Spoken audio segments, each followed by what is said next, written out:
Welcome to Reader's Digest Beginner's Video Guide to Home Computers. In the next 2 hours, we're going to give you one-on-one instruction on every aspect of using and enjoying your computer. We'll show you how easy it can be to set up your computer. And you'll learn how to use it to write letters, organize your schedule, send email, and explore the world of the internet. We'll start with the very basics, and you'll move forward step by step with practical lessons that you can take at your own pace. So join us in discovering what your computer can do and how it can change your life.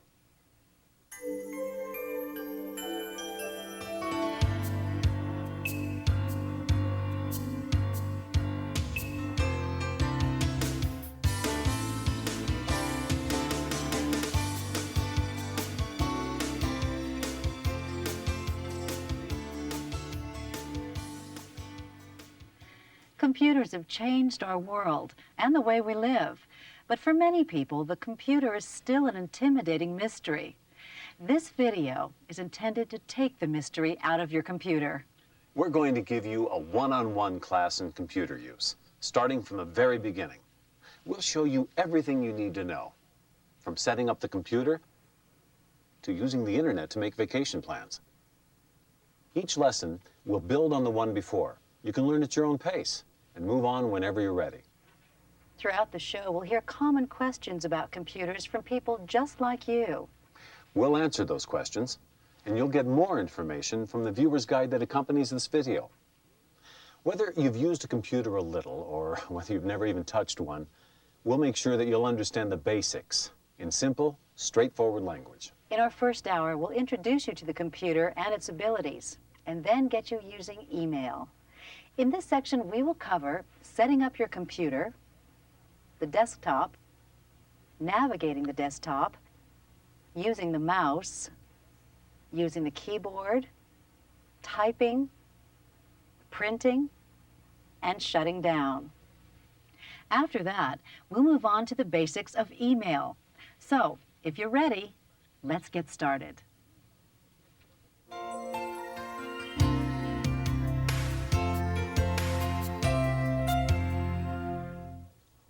I just got a computer and I don't know how to set it up.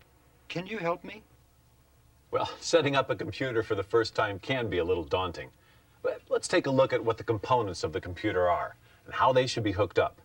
If you haven't set up your computer yet, we'll show you how to do it right the first time. Your computer actually consists of several items. The first and most important is the system unit, sometimes called the central processing unit, or CPU. Now that's simply a high-tech way of saying the heart of your computer. This box has all the guts and electronics to run your software, store your documents and projects, and make the computer do everything it's supposed to do. Your system unit will probably have a slot for a floppy disk, a CD-ROM or a DVD, which are all different ways to put software and files into your computer. The monitor is connected to the CPU and lets you know what the computer's doing. The keyboard allows you to tell the computer what to do. And the mouse can be seen as an extension of your keyboard, a different and often easier way to interact with your computer. Finally, you'll probably have a printer which can print the documents you've written, photos you've taken, or artwork you've created. You may have other equipment as well, but for now we're going to concentrate on just these basics. Systems unit, monitor, keyboard and mouse, and printer. The back of your CPU will have a number of slots and plugs that are called ports. Most computers have a label on each port with a picture or icon, and by simply following these pictures, you can plug in almost everything you need. Oh, it's also good to know that each cable will only fit in the port it belongs in, so don't force a cable if it doesn't seem to fit. Your monitor is connected by a cable to the CPU. Often there are screws to make sure that the plug doesn't fall out. Your monitor will also have a separate power cord that must be plugged in. The keyboard cable is plugged into the port with a picture of a keyboard. The mouse gets plugged into the port with a picture of a mouse. Plug your printer's cable into the printer port. Your computer is now connected, except for the power. A surge protector, or power strip, will allow you to plug all your computer components into one place. And this is going to make sure that your computer investment isn't ruined by a sudden power surge or lightning strike. Now you're all set to begin. All you have to do is turn it on.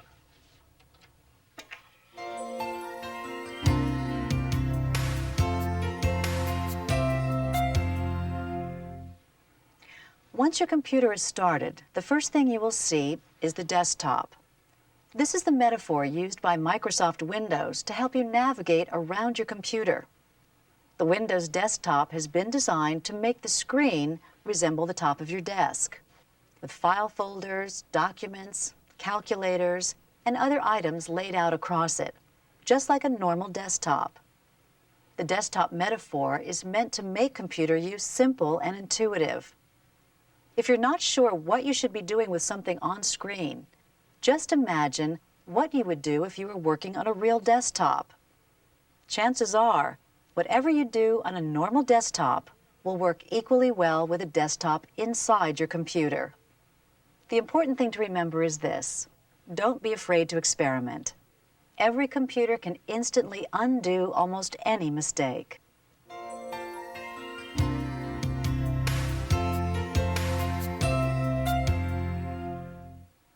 Let's look more closely at the items you will find on your desktop. There are a number of small pictures with labels on your screen. They look like a computer, or a trash can, or a folder. These are called icons. Icons are an easy way to identify the programs, files, and documents that are in the computer. At the bottom of your screen, or desktop, is a strip called the taskbar. On the far left is a button marked Start. There might be other icons or words on the taskbar as well. The taskbar is a simple way to see what programs are currently running on your computer. Somewhere in the middle of your screen is an angled arrow. This is called the pointer, and it's controlled by the mouse. You will use the mouse pointer to select programs and move around the desktop. Now, let's begin to navigate around the desktop. If it were a normal desktop, you'd move things with your hands. But on the computer, your hand is replaced by the mouse. If you've never used a mouse before, it can look more complicated than it really is. The mouse is held like this, and it's usually best to use a mouse pad. Now, when I move the mouse, the arrow on the screen moves with it. When I lift the mouse into the air, the arrow doesn't move. Now, when I put the mouse down on a slightly different part of the mouse pad, the arrow begins to move again. If I run out of room on the mouse pad, I simply reposition the mouse and continue moving it. I can reposition the mouse as much as I like, in whatever way makes it easiest for me to move around the desktop. The mouse has buttons at the top which can be used for several different tasks, but for our purposes, we will only use the button on the furthest left part of the mouse, the button most likely to be used by your index finger. Your mouse does more than just move a pointer around the screen. Like your hand on the normal desktop, you can use your mouse to open file folders, push buttons, and turn pages.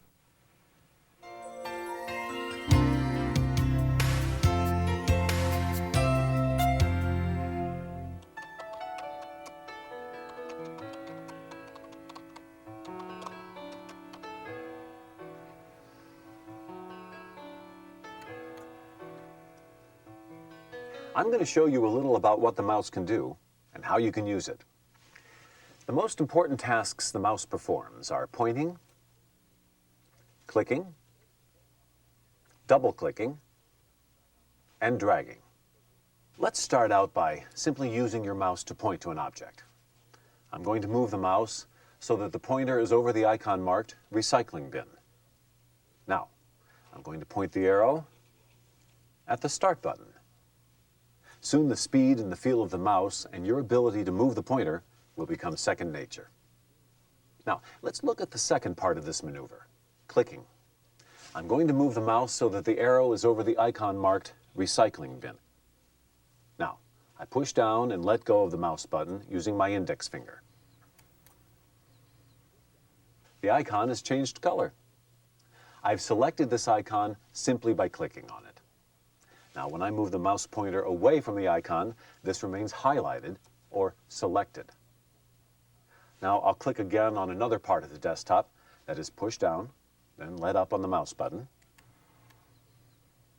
The icon is now returned to its normal shade. Let's see what happens when we click on an object that is not a desktop icon. I'll move the mouse pointer to the taskbar at the bottom of the screen so that the arrow is over the button marked Start. Now I'll click. Look what's happened. A list of choices have popped up from the Start button. This list is called a menu, and just like a restaurant menu, it gives you a series of choices to select. When I move the mouse pointer and click again, the menu disappears. A further step in mouse skills is double-clicking. I'm going to move the mouse pointer over the icon marked Recycling Bin. Now, I click twice in a row. That's all that double-clicking really is. There is now a box on the screen with new icons. This box is what we call a window. When you double-click on an icon, a window opens up on your desktop to show you exactly what's in that icon. Now, I double-clicked on the recycling bin icon. A window opened on the screen and showed me what was in my recycling bin. You will use the recycling bin to throw out or delete files or documents you may want to get rid of. Right now, my recycling bin is empty. To close the recycling bin window, I'll move the mouse pointer to the bar at the top of this window. At the far right of that same bar, you'll see 3 small square boxes. Now, we'll work with those later, but for right now, move your pointer over the one on the farthest right, the box with the X in it. Click it once. The window closes. This is a simple way to close any window that is open on your screen. And now you should be back at your desktop. Let's try another important skill with the mouse, dragging. I'll use the mouse to move the pointer to the icon marked Recycling Bin. Now, when the arrow is directly over the recycling bin, I'll push down the mouse button and hold it down. You'll see that the icon has changed color. Now, keeping the button pressed, I'm going to move the mouse to the right. Look, the recycling bin is moving with the cursor arrow. By holding down the button on the mouse, I have grabbed hold of the icon and I'm dragging it across the desktop. Now, when I let up on the button and move the mouse away, the recycling bin stays at the place where I let go of the mouse button. I can use dragging to move a document into a different folder or to get rid of the document by throwing it away in the recycling bin. The mouse and pointer are an extension of your hand.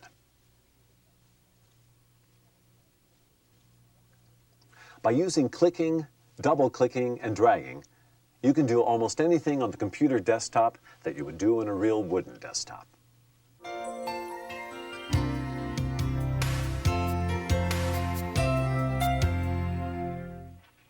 Is there any way to practice mouse skills that's actually fun? Yes, there is a way to have fun and gain proficiency with the mouse. Microsoft Windows includes a software version of the old game of solitaire, and it can be very addicting. To begin solitaire, I'll move the mouse pointer to the Start button at the bottom of the screen and click. The Start menu appears. I'll move the pointer to the line that says Programs and click. A new menu or submenu appears that shows me what programs are available. Now I'm going to go to the top of this list, to the line marked Accessories, and I'll click on that. Another submenu appears.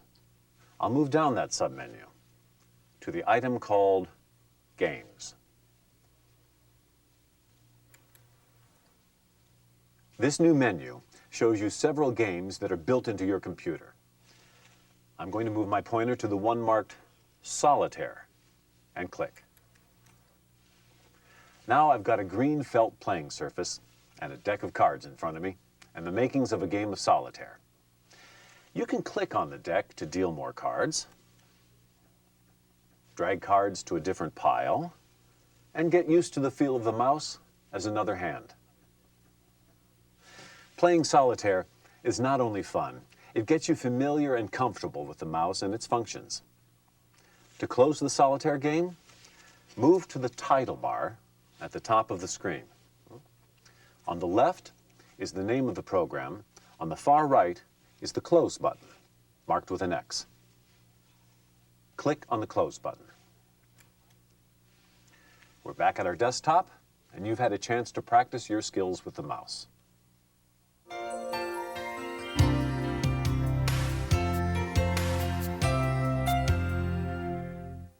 Now, let's take a look at your keyboard. It'll have somewhere around 100 keys. One part is identical to a typewriter keyboard. Some keyboards have a numeric keypad next to the typewriter keys, which you can use to enter numbers and figures just like a calculator. Now finally, at the top of the keyboard you'll find an extra row of keys marked F1 through F12. These are function keys, or shortcut keys. Unless you're a programmer or a power user, you may never use these function keys. For now, all you really have to know is that your skills on that old-fashioned typewriter are all you really need to make your computer do what you want it to do.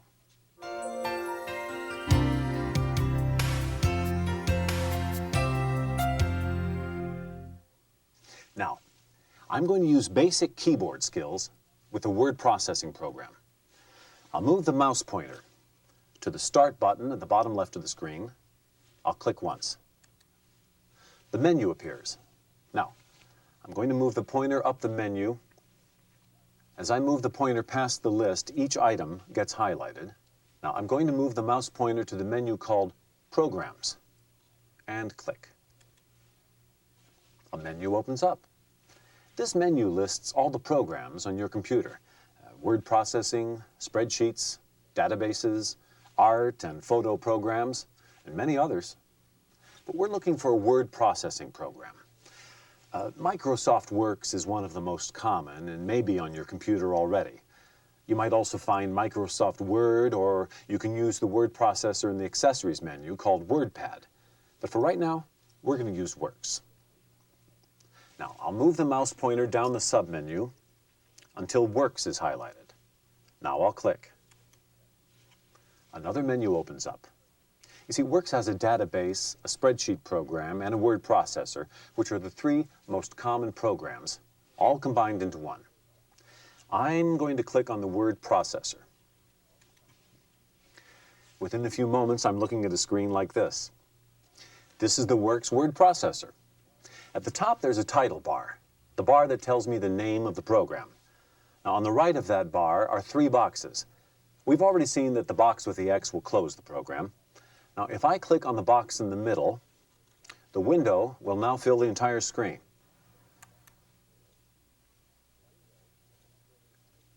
If I click on it again, it'll be restored back to its original size. This is called the Maximize button. The button on the left of that is the Minimize button. When I click on the Minimize button, the program window disappears. Or so it seems.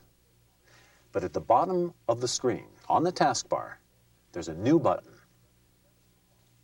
I can now see the rest of the desktop, and I can start other programs. But when I want to return to the Works program, I'll click on the button on the taskbar, and the program will return to the screen.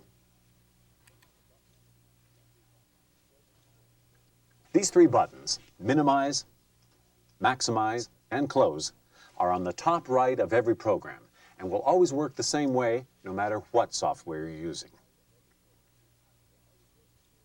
Below the blue title bar, there's a menu bar. Now, when I click on an item like File or Edit, a menu appears. It's got various choices for running and formatting our document. Below that is a toolbar. These are icons for shortcuts and tools. Now, below these bars, there should be a large white space. This white space is where you will write your document.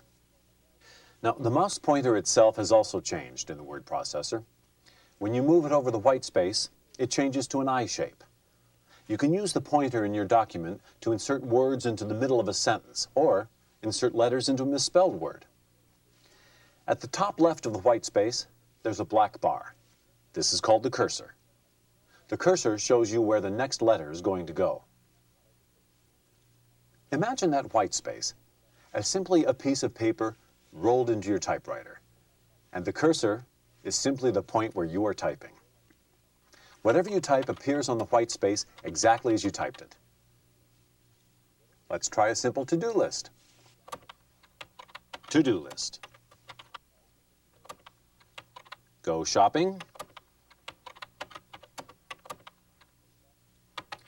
Go to post office. Learn email. Unlike a typewriter, you don't have to hit a return key or crank a return bar. The text will automatically move to the next line when you run out of space. But in almost every other respect, your keyboard is the same as the typewriter you probably used in high school. To save the document, I move the mouse pointer to the menu bar at the top and click on the word File. A menu appears. I'll move the cursor down to Save and click. A new window now opens on the screen. The title bar reads Save As. Now this is where you name your document and decide where to file it. In the highlighted space, let's type To-Do List. Now, I'll move the pointer to the button marked My Documents. This is the folder where I will store this list. You will save most of your documents in this folder. So now that the document is named and a file folder chosen to store it in, I'll move the mouse pointer to the button marked Save. I'll click on this Save button. The document is now saved in the computer and can be opened again, changed, edited, and altered whenever I want. Don't forget to resave your document every time you make major changes so that you will always have a current version of your document.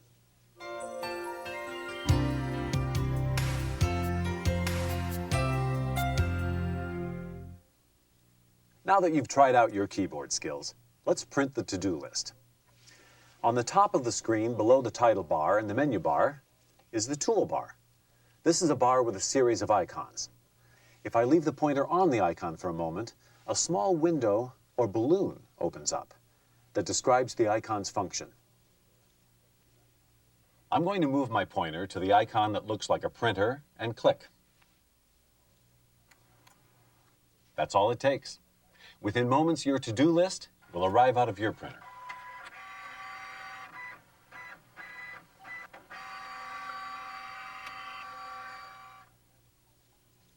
Well, now you have what's called a hard copy of your document.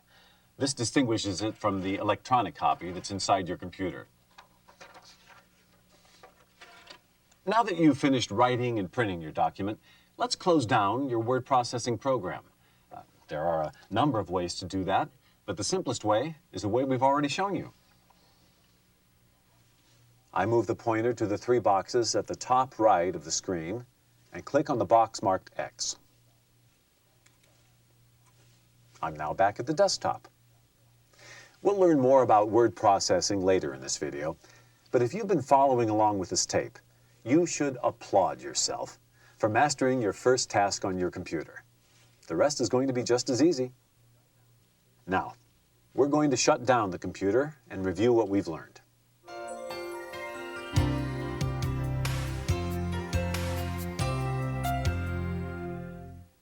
When you shut your computer down, you can't simply turn it off or unplug it. The computer has to go through a series of checks and procedures before it safely turns itself off. The shutdown process begins by clicking on the Start button. I'll move the pointer to Shut Down and click. A new menu opens up to double-check that that's what you want to do.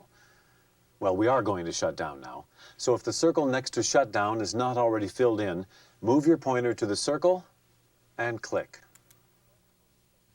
Now move down to the button marked OK and click. Your computer is now shutting down. The screen is dark, the computer is silent, but it's ready at a moment's notice to pick up where you left off. As you practice more, you will get more comfortable with the computer and the way it works. Don't be afraid to experiment. It's nearly impossible to break anything in the computer, so go ahead and explore. There's a lot more sitting here on your desktop than you probably could have imagined.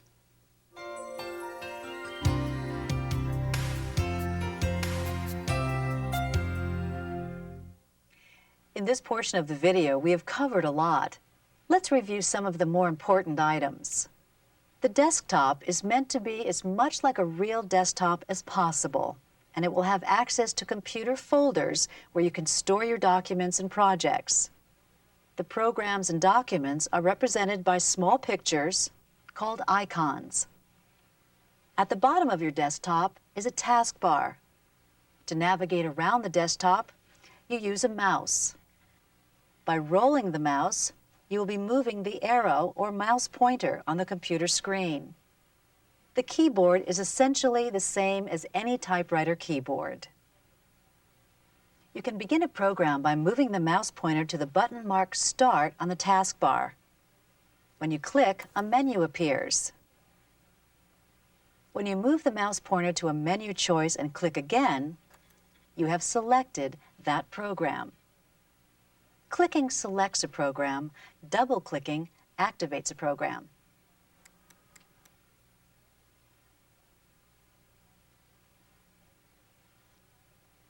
Every program has a title bar at the top with the program's name. Any program can be stopped and put away by clicking on the box with the X on the upper right. These basics will get you started and get you comfortable with your new computer. Now, let's learn about email, a computer skill that can connect you to the world without leaving the comfort of your home.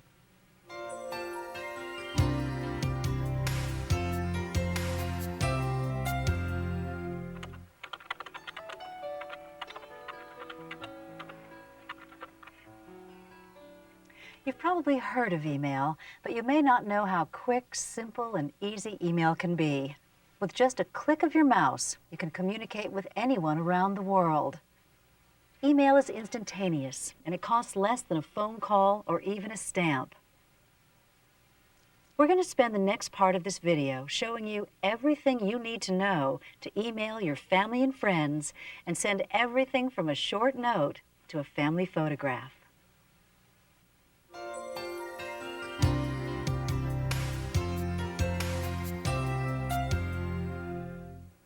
I want to send email to my grandkids. Can I do that with my computer? Sending electronic mail, or email, is as easy as typing a few sentences and pushing a button. Email makes use of a vast network of computers around the world, a network we call the Internet. In order to get on the Internet, you must have an Internet service provider. An Internet service provider, or ISP, is similar to your cable TV company. They provide the link between your computer and the Internet itself. Like your cable company, your ISP charges a monthly fee for access to the Internet and usually provides you software and technical support. You've probably already heard of some of the bigger ISPs or Internet service providers. America Online, Microsoft Network, and Earthlink are some of the biggest. Who you choose as your ISP is up to you. Most of them are similarly priced and provide similar services. Chances are you already have ISP software that was loaded into your computer when you bought it. If not, you can get free connection software from any computer store. That software should walk you through the basic steps of signing up for online service.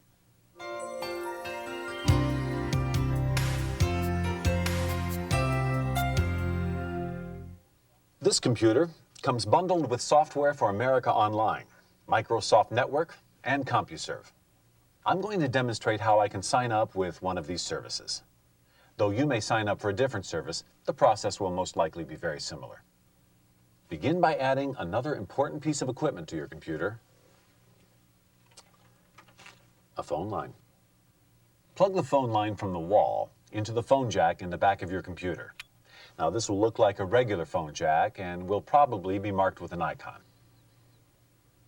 The hardware to connect your computer to your phone line is called a modem. But today, most computers already have the modem built in. Now, once the phone line is plugged in, I'm going to use the mouse and navigate the pointer to the icon marked Microsoft Network, or MSN.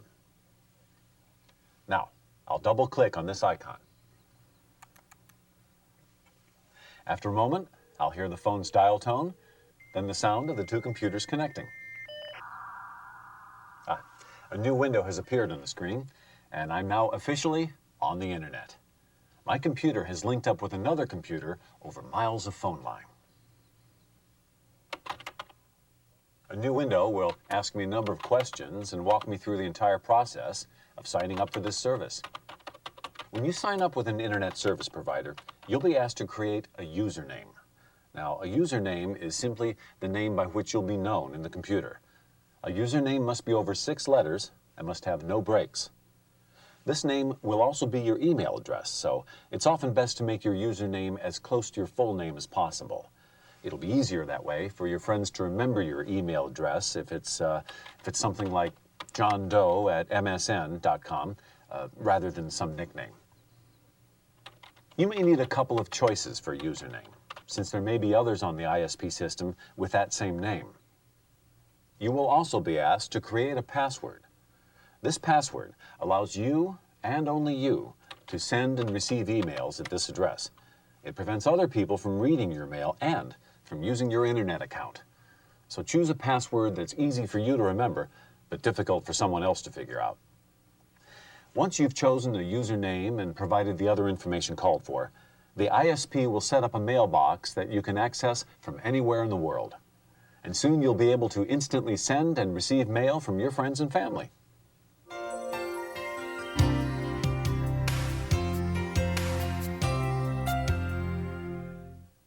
Once you have an account with an internet service provider, you can send and receive email whenever you want. Now, we're going to use an email program called Outlook Express, but most email programs will work in similar ways. First, use your mouse to move the pointer over the email program icon. Now, double-click. A new window has opened, and your new email program will start. Within moments, the program will automatically connect you to the internet and to your internet provider. Now look closely at your email window. You can imagine this as your own personal mailroom. You will find folders marked Inbox, Outbox, Sent Items, and Deleted Items. Just like your real desktop, these are places that you can use to store and organize your mail. Let's begin simply with writing a letter. Reader's Digest has set up a special mailbox for you to let you practice sending email right away. So, let's send our first email to Reader's Digest. Move your pointer to the icon marked New Mail and click. A new window is opened. Like a word processor, the white space is for the body of the letter, but at the top are spaces for the address and the subject. Move your pointer to the window that says To. This is where you type the address of your recipient. For now, let's type this address. Learn Computers at readersdigest.com. Remember, email addresses do not have spaces or apostrophes. You will eventually learn the email addresses of your friends and of companies and organizations you want to write to. In fact, you can create an email address book that'll remember these addresses for you. Below the address is a window marked CC. If you want to send a copy of this letter to someone else, put their email address here. But for now, we'll leave this space blank. The third window says Subject. This should be just a few words describing your letter, so that the recipient will know the subject of the letter even before opening it. Move your pointer to this window and type Test. Now you can begin writing your letter. To get to the main body of the letter, move your pointer to the large blank space and click. Or simply hit the Tab key The Tab key will bring you directly to the next window. The Tab key can often be used in any software that has a series of windows, and it's a useful shortcut to know. So, whether you've moved to the large window using the mouse or the Tab key, begin now to type your letter. Dear Reader's Digest, this is a test of my email program. Sincerely, your name. Now you can say whatever you want in your email. Reader's Digest will receive your test letters and send you a reply so that you can be sure your email is working. Once your letter is complete, all you have to do is send it. Above the letter portion of the window is an icon button marked Send. Move your pointer to this button and click. That's all there is to it. Your email is now sailing through the phone wires and is almost instantaneously arriving at your recipient's mailbox. Email is not only for quick notes. In fact, some have said that the rise of email has brought back the art of letter writing, which allows a person more time and leisure to think and respond than a typical phone conversation. Ah, look, we've just gotten a letter in our mailbox. Let's read it. Move your pointer to the letter and click. It's a response from Reader's Digest. Congratulations. You have successfully sent your first email. Happy computing. Well, now that we've gotten our first letter, let's review how simple it is to send email. Click on New Mail. Type the recipient's email address in the To box. Move the pointer with the mouse or the Tab key and type the subject of the letter in the subject box. Then, move the pointer or the Tab key to the body of the letter and begin to type.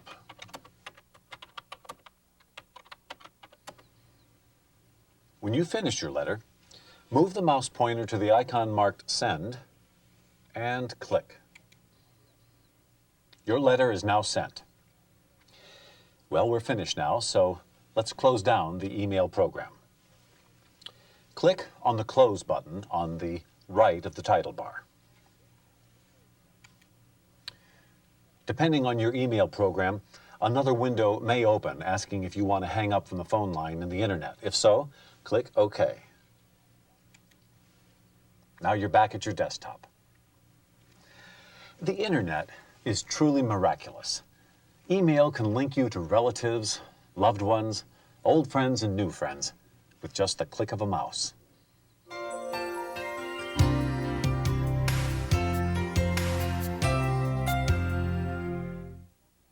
I've seen friends who have gotten photographs over the internet. How hard is that?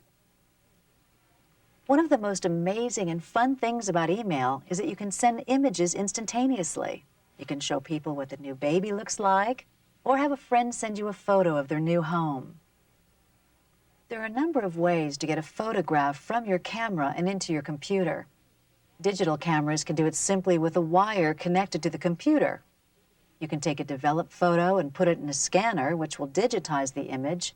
And perhaps the easiest way is to get your photos put on a diskette or a CD when you take your film to be developed.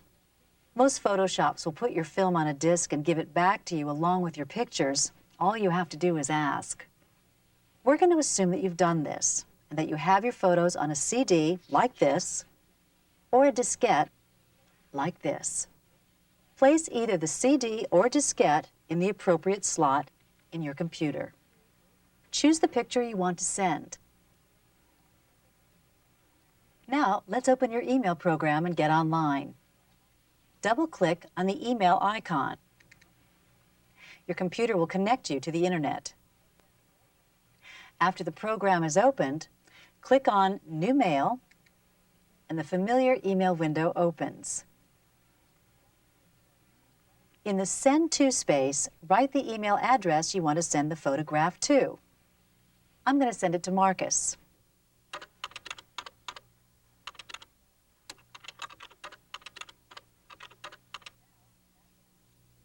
Now, tab down and fill in the subject box. tab down again, and write your letter. Dear Marcus, here's a photo of my new nephew. Do you notice the family resemblance? Now we will attach the photo. Click on the button that says Attach. A new window will open which asks for the name of the picture file you want to attach. Now we have to find the disk with your photos. Move the pointer down to the contents of your computer. If your photos are on a CD, click on the icon marked D. If your photos are on a diskette, click on the icon marked A. When you click on the icon, another window will open showing you the contents of the diskette or CD. Move down the list to the photo you want to email. When you have the photo you want to send in the preview window, click on the button that says Attach. You'll find that you're back at your email form with the name of the photo file listed in the attachment box.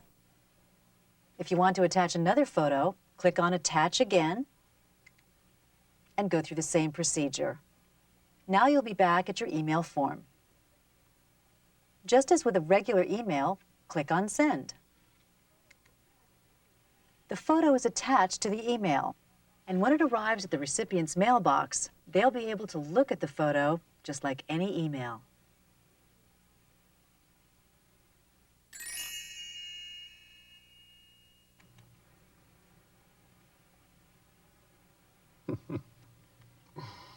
Thanks, Marcia. He does look like you. Email has quite literally changed the way the world communicates. People who were once confined to their house now have friends around the globe. Strangers who share interests can discuss their hobbies and exchange information. And families separated by hundreds and thousands of miles can talk daily. All due to the surprising power of your home computer.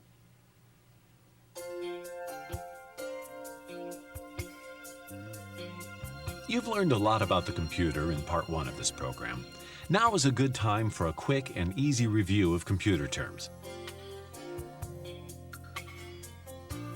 Let's start with the desktop. The desktop is what you see when you start your computer. It's an easy way to move around your computer and get access to your projects. Now, just like a real desktop, you'll find things like files, folders, and also a recycle bin, which resembles a trash can.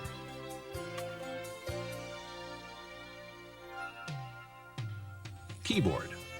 The keyboard is exactly like a typewriter keyboard, with some great additions like a number pad, arrow keys, and function keys that help you move around your screen.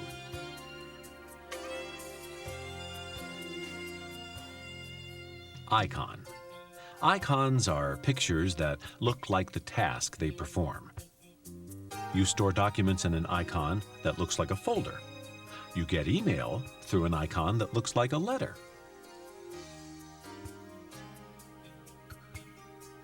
Mouse.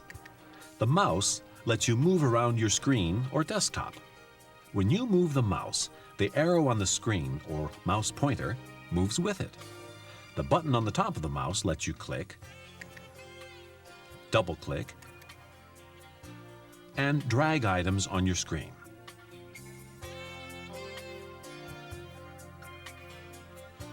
Window. A window is an open area on the screen where you use a file or program. When you click on an icon, a window opens up to show you what is in that icon. When you click on a program, a window opens up and lets you use that program.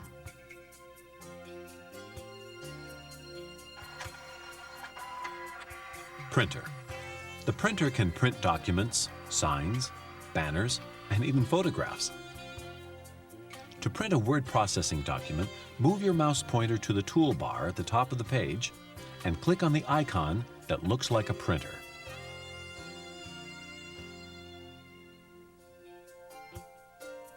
Games. Your computer provides several built-in games. A game like Solitaire is not only fun, but it gives you an enjoyable way to practice your basic computer skills.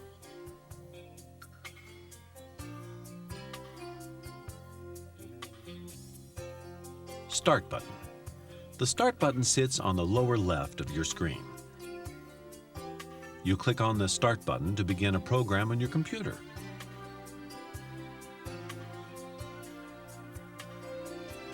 Menu.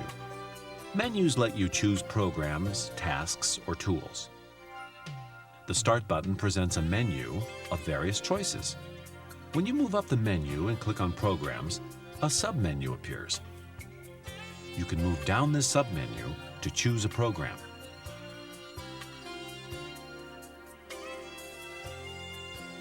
Word processing. Word processing is the act of electronically manipulating text, or in plain language, word processing is writing. Word processing is just like typing, but with some extras that make it even easier than using a typewriter.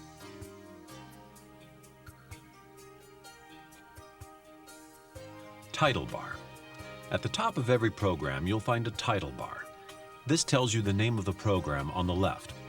On the right of the bar are 3 boxes or buttons: minimize, maximize, and close, which shrink, expand, and close down your program.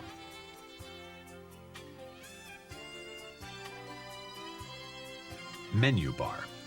Every program has a menu bar running along the top, just below the title bar. By clicking on a word on the menu bar like File or Edit, you'll see a list of options for you to choose from, just like on a restaurant menu.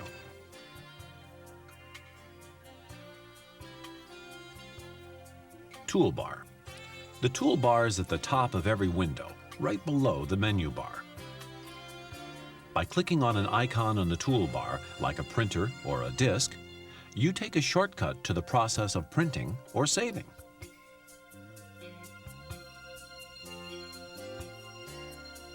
Save. By clicking on File, then Save, you save your document and protect any changes you've made. You should save your documents every time you finish making a change.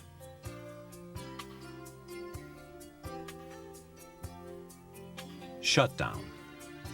When you are finished using your computer, click on the Start button, then click on Shutdown, and this will begin the process of safely turning off your computer.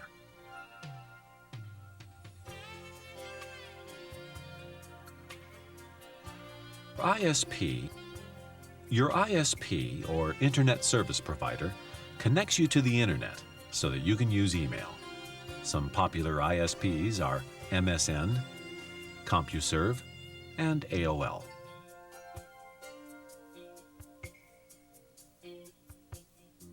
Email. Email, or electronic mail, lets you send letters over the Internet. You write email on software like Outlook Explorer or Netscape Communicator. Once you have an email address, you can send and receive emails instantaneously from family and friends around the world.